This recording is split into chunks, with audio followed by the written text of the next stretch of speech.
Hello class, and today is a very new topic. Today is the must-knows for AP number 2. Yay! Okay, anyways, so for the first thing that you must know is explain 3 conditions that cause gases to behave non-ideally and why each condition causes it to be non-ideal. That is a mouthful of words. Okay. Anyways, so 3 conditions that causes to be gastric. 3 conditions that causes gases to behave non-ideally is number 1, if it has a low temp. The reason for this is because it has a low temp, it means that it has an IMFA, an intermolecular force. So it wouldn't exactly be behaving like an ideal gas, because an ideal gas doesn't have an intermolecular force because they're like completely together.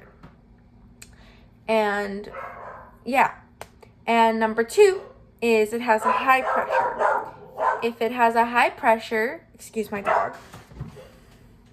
If it has a high pressure, then it has a volume, and again, ideal gases don't really have volumes.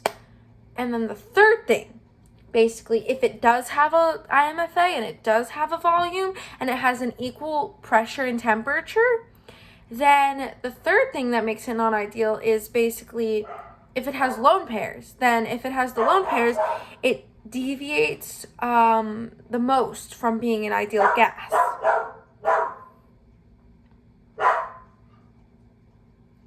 Next, what are 2 things that cause an effective collision?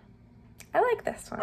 So, the first is geometry, orientation, because it's basically like a puzzle piece. If it can go together, then it'll go together. But like, if it's like, I don't know, these 2 pencils, it's not gonna, But if it's like this, then it'll collide. Boom. Collide. Collision. And another thing is the kinetic energy, because, for cars, like, example, if a car is going like super fast, it's gonna create a collision. However, if it's going like really, really slow, and it's just like, oh, bump, it doesn't actually collide anything. So it's basically like kinetic energy can break the EQ. Okay, next. Name the 4 factors that can affect reaction rates. Briefly explain each with diagram sketches. I cannot talk today, and I'm convinced it's because of the AP exam, APUSH. Anyways, let me get my sketch paper. And basically, the first factor that can affect reaction rates is, let me just start first with the obvious, the concentration. Now, if the concentration goes up, that means that there are more collisions, and obviously the reaction rate will follow, because if there are more collisions, then there's more reaction rate. And next, the surface area. Basically, if the surface area, so SA, goes up, then it decreases the particle size, and that makes the reaction rate go faster. Here is my little diagram. SA up, particle size down. Now next, for the temperature, is basically like kinetic energy. So obviously, if the temperature goes up, then the molecules are moving a lot faster because there's more kinetic energy. So if the temperature goes up, then reaction rate up.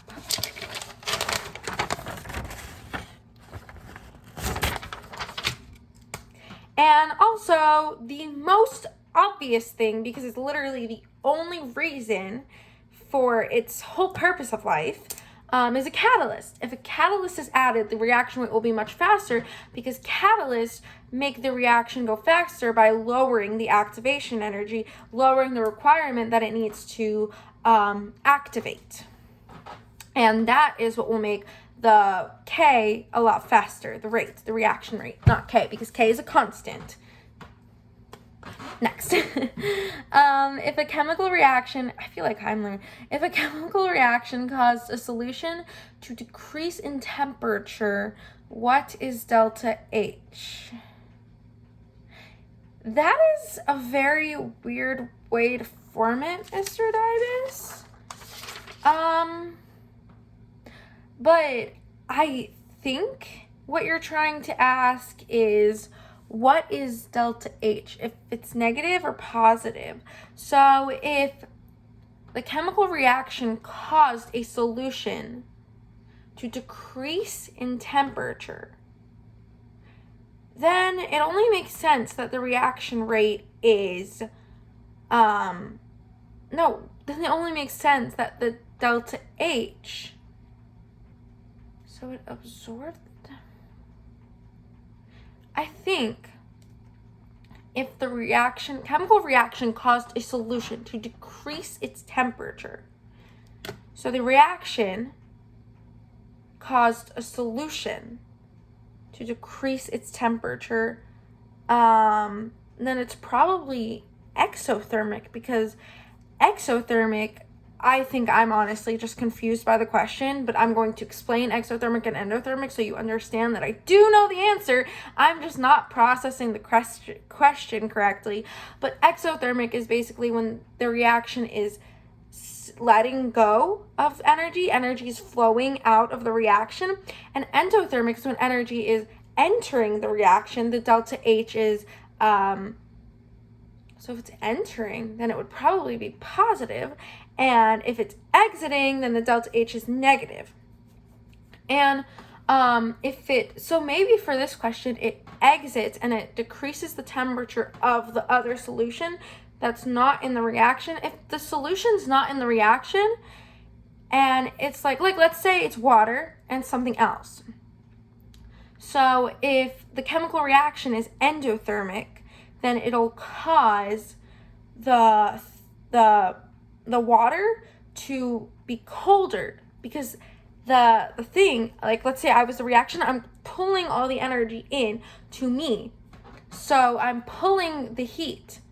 So I'm making the water colder, but me hotter. And if it's exothermic, then it's putting it out and it's making me colder, but the air around me hotter. Okay, next. 6. Draw a sketch of the Maxwell-Boltzmann diagram for either two gases at the same temperature and the same gas, H2O, at two different temperatures. I don't exactly understand the either, but I'm just going to do both because I know both. And I'm going to have to know both anyways, so I might as well just do both. So, I draw my little diagram. I'm going to be doing HE and H2. So HE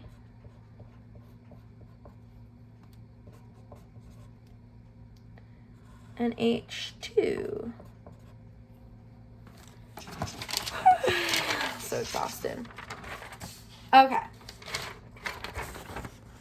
So HE has more, is a lot higher here because it goes slower, because the faster the gas will be, the more spread out and the more flatter it is, because H2 is a lot faster because of the one formula that I forgot to draw and I was stupid.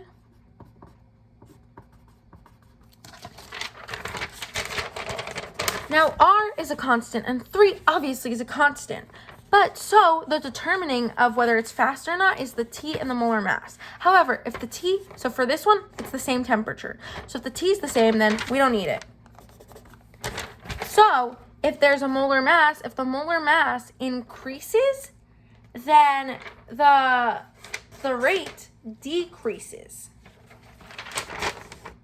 So this has a higher molar mass, so it's much slower, and so it's like a little bump, while the other H2 is more spread out. And if it's the same temperature, if it's the same molar mass but different temperature, the one with the more temperature will make it go faster. So this is temperature 1, temperature 2. Now temperature 1 is 270, temperature 2 is 380. So that's how it looks, because temperature 2 is a lot more higher temperature, so it's a flatter because it goes faster because of the reaction. Next, sketch a reaction coordinate diagram for either an endothermic reaction, and it just says endothermic, so I guess that's what you want.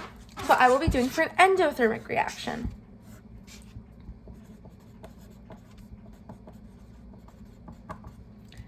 So for an endothermic, since it's releasing, for an exothermic, it's releasing. Endothermic is entering. The second I said endo, I was like, enter, endo. So for an endothermic, it's entering. So since the heat is going up, the products are going to have more heat than the reactants, because as the chemical reaction occurs, the heat's going in. So we start the heat at the bottom, the reactants, and then we make our little bump, which is the activation energy, which I'll show you in a second. And then this is endo. And so we have to make it higher. So then we put the reactants here. Products. Keep making mistakes. Products. Reactant, product, okay? So for the reactant, it's much lower because we're releasing energy. Now, the delta H is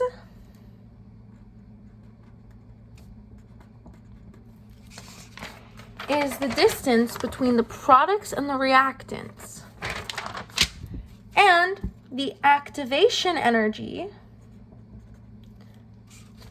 is the distance between the bump and the reactants, because that's the amount of energy that the reactants need to go to the full top of the hip. That means it's the activation energy.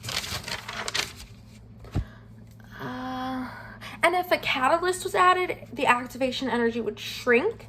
So if a catalyst was added, let me do it in highlighter, pink again. Oh, shoot, oops.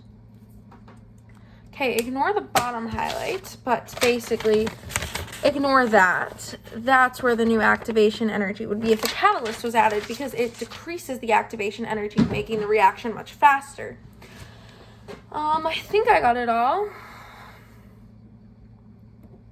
Now from the surroundings, the energy, so since it's endothermic, the energy was taken, okay? And I think I got all of that. Next, 8. Based on the graph, let me just show you the graph. That's the graph. Oh. So based on the graph, which step is the slowest? So this step is the slowest. It's the slowest because it has the highest activation energy and it has a very big gap. Why would that need a catalyst? It would need a catalyst to make the activation energy smaller, to make it a lot faster. So you can get the reaction a lot faster. Number 10 is next. Using the reactants below, which I will draw them out because this one is like a little bit crossing out. So step 1, 2NO.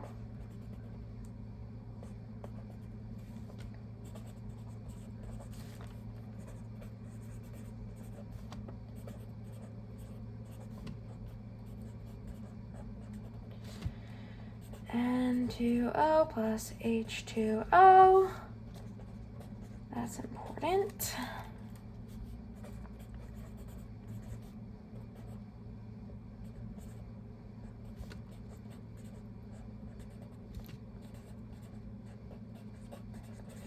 Okay, so mine looks a little bit messy, so I'm going to be showing this one.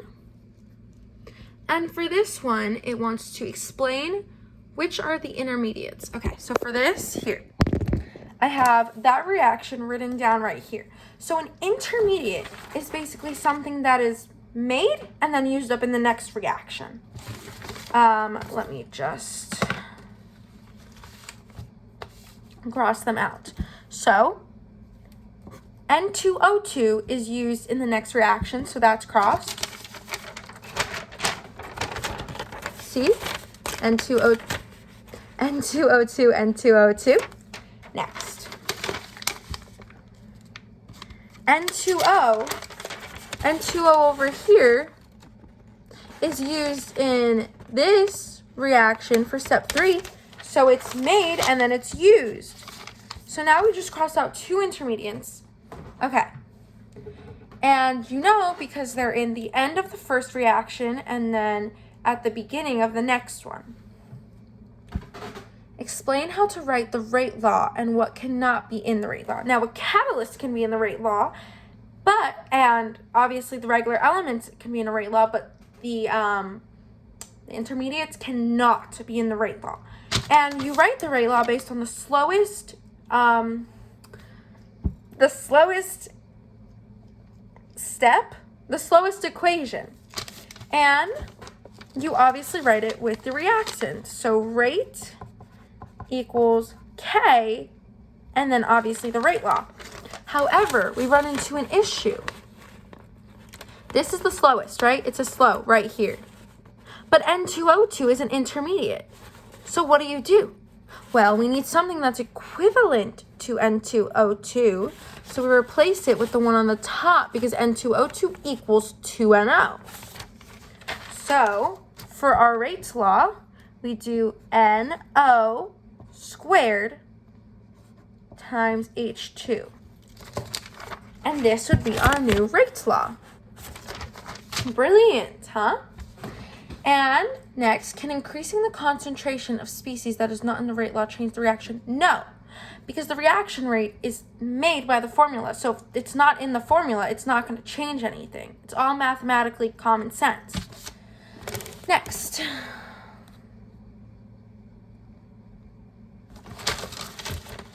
Okay. So for the graphs, it's explain how to use the graph plot to determine the order of a reaction rate. Now, in the AP exam, Mr. Dibus has said, that they're always going to give 3 diagrams.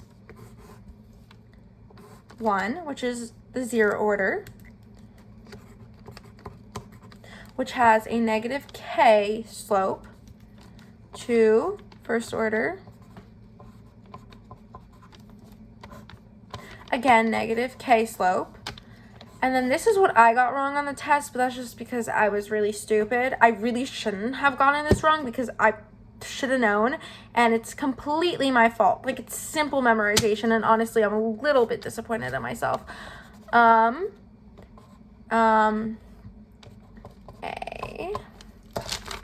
Second order. This is 0 order because it's A, okay? Now it goes down, and if you know the I'm exhausted already. So that's 0 order. It's just pure memorization. Like, you just need to know. There's no why, this, that.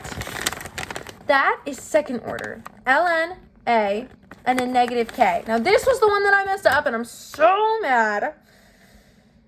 I accidentally did a negative K when I should have done a K.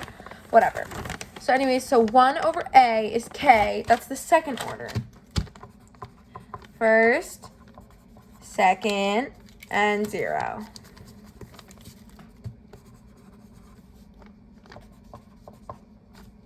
Ew. Explain how to use a graph. So if you're just given these blank, okay? And let's say I'll just give this A. Because, you know, you have to apply this knowledge of memorization, right? A 1 over.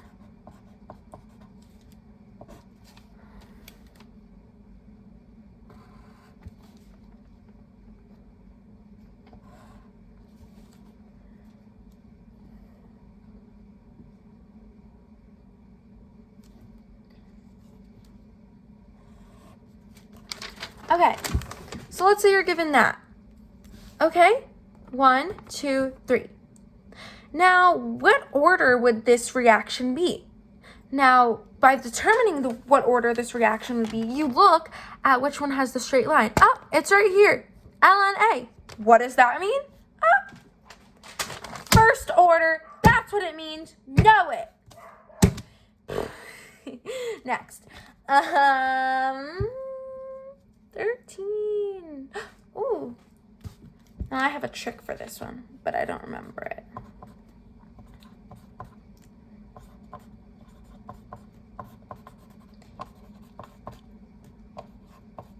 Okay.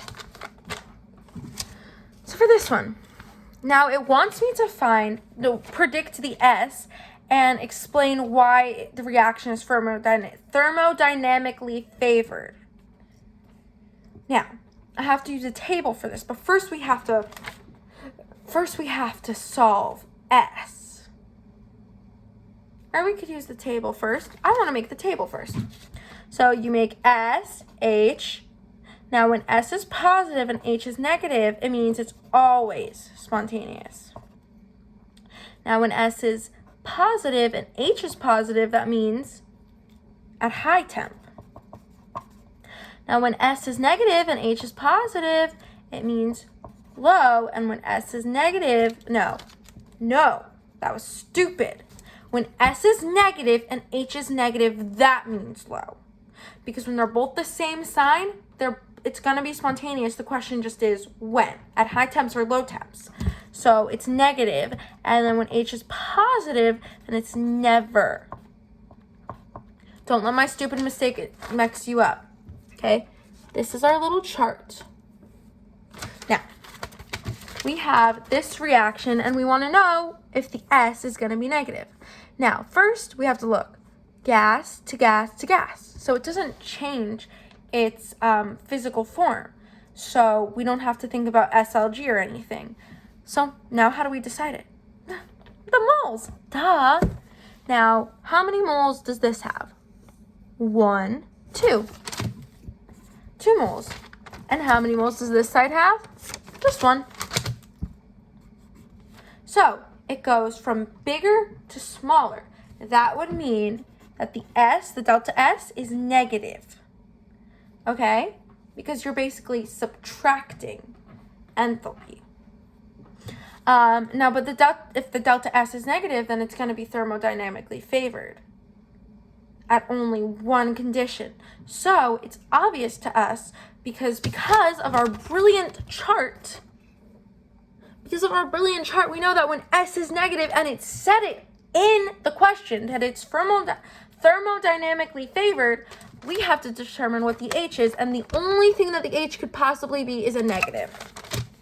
So the only thing that H is negative, and then it could be thermodynamically favored at low temperatures and low temperatures only. Next is part B of this question, is explain the use of a diagram above to determine the sign of delta S, which is basically like the same thing with the moles. Okay, look, this is 1, 2, 3, 4, 5, 6, 7, 8, 9, 10. 10 moles. 1, 2, 3, 4, 5, 6. 6 moles. Now we're going from 10 to 6 moles. That would mean that the delta S is negative. Easy enough? Pretty easy. I'm going to do so well on my chem exam tomorrow. Drop the book.